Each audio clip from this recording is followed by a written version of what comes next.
So you know how I have that poster right there, sitting right there? No, I really don't like this camera sometimes, but yeah, so I got that poster. I got something pretty similar to it. Look at this beauty right here. Court of the Crimson King by King Crimson. It's not the best quality, but I'll take that because it's pretty special, as this is a first pressing of the American version. I love it. I just wanted to show you all this because it's kind of similar to that poster, but let's get on to the video. So yeah, welcome back to the tailgate. Like I said, I'm not going to go 2 weeks without a prediction video. We got a lot of good games. I'm definitely going to do a prediction video. This video might be a little bit shorter than others because while there are a lot of games that I'm really excited to look at, there's a lot of games that are just ranked matchups and almost ranked matchups. After that, there's a lot of not very interesting games, so I'm only going to have about 8 to 9 predictions to look at, but I still think it's going to be fun. Let's go into the video. And also, I'm not wearing the hat because I got a bad haircut. I'm making this video in the morning because I didn't feel like doing my hair and all that, so yeah. The first game I'm looking at is Ohio State versus Maryland. This game is a ranked matchup for me. I have Maryland ranked at the bottom of my top 25, and of course I think Ohio State right now is the best team in the country. So I definitely think this would be a very interesting matchup. Maryland is doing about what I expected them to do. They got a pretty easy first 5 games and they're undefeated. Talia Tagovailoa is playing good, and while Maryland's defense ain't the best, it's not terrible. It's been their offense, so that's been the key part of them. For Ohio State, their offense has been pretty solid outside of that Notre Dame game. Outside of that, Kyle McCord has played good since that rough start against Indiana, especially with Marvin Harrison Jr. back. And then the Ohio State offense, defense, just everything they have is so talented, so I think it's warranted that they should be considered for the best team in the country. They are playing at Ohio State, so Maryland is at a severe disadvantage. However, I think with Ohio State being on a bye week, Maryland will be ready, and I think it's going to be pretty close for a while, but then Ohio State will eventually pull away.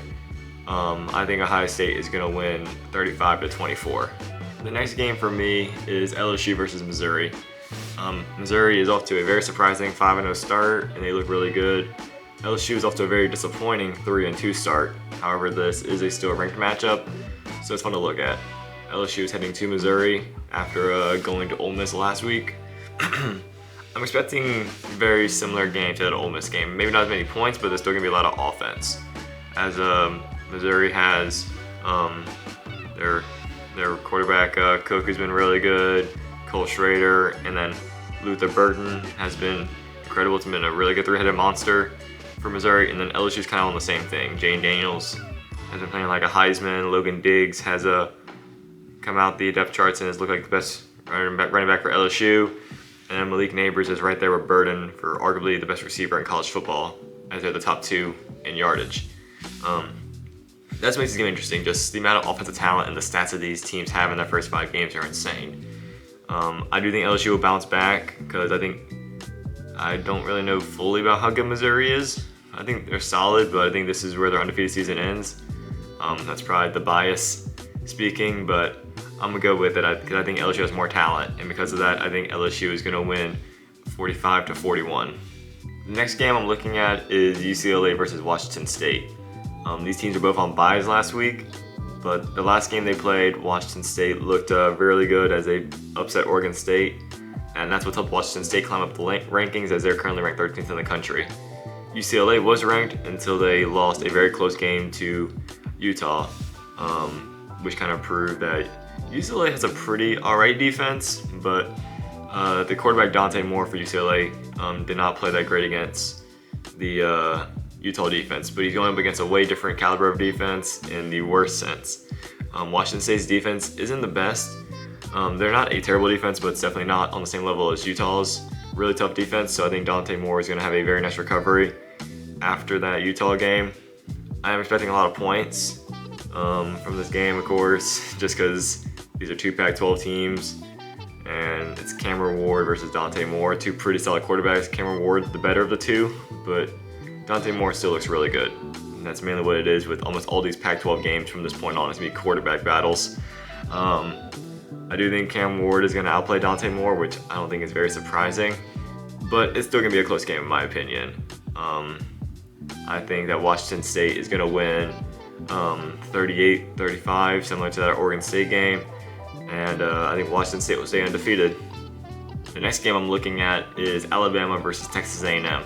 This is another game that I have as a ranked matchup, yet the polls don't. I have A&M right at 25 as they looked really good in their last 2 games with Max Johnson at quarterback. Of course, Bama's been playing pretty good since that Texas loss.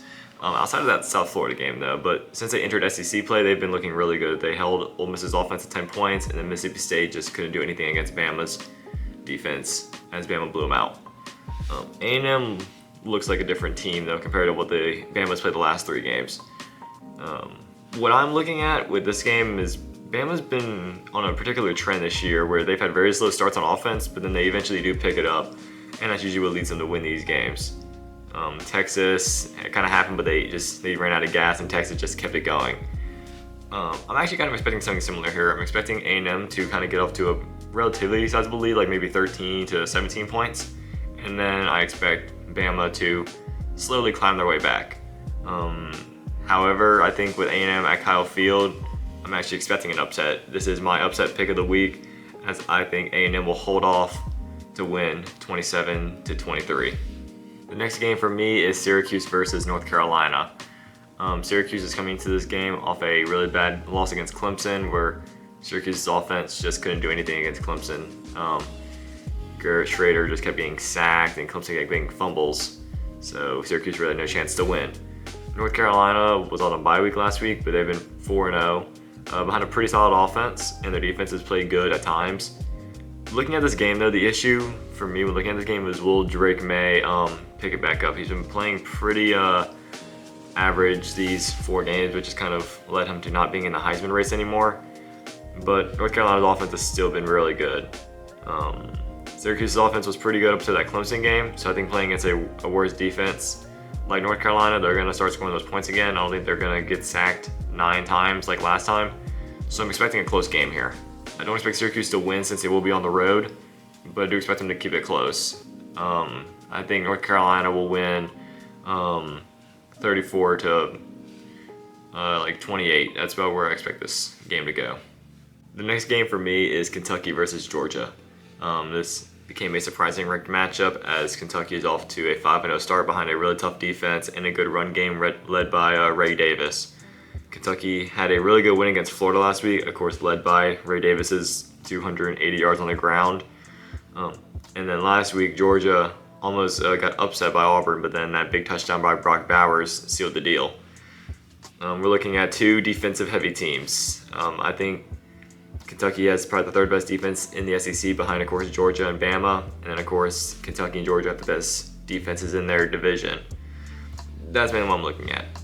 Georgia proved last week that they definitely are beatable. They're not like last year where they were just blowing out everybody except for maybe 1 or 2 games. But this year it doesn't look like that. The amount of talent is really starting to hurt them. So I think Kentucky will definitely hold on this game. I don't think they're going to win though. Georgia's at home. They are considered the best team in the country in the AP poll for a reason.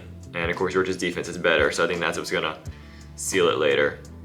Looking at this game, I think that Georgia is going to win 20-17. Again, this is going to be a very defensive game. I think Kentucky will play really good and they'll hold off against Georgia for a while, but I don't think they'll win, unfortunately.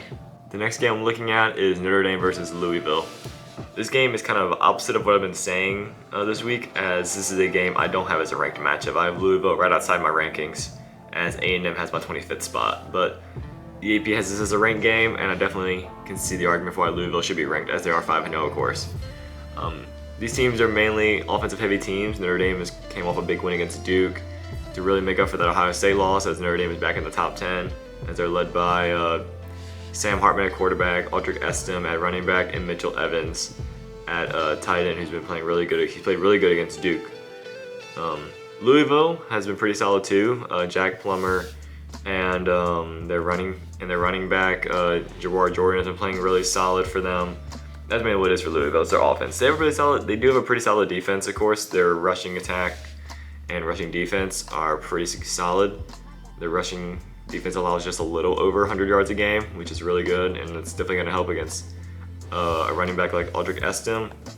So I think a lot of the damage for both sides will come on the air, as of course Mitchell Evans and Jamari Thrash are the two big names for both teams. However, Notre Dame has more talent and they're a top 10 team. I think even with them on the road, they're going to take care of Louisville pretty easily.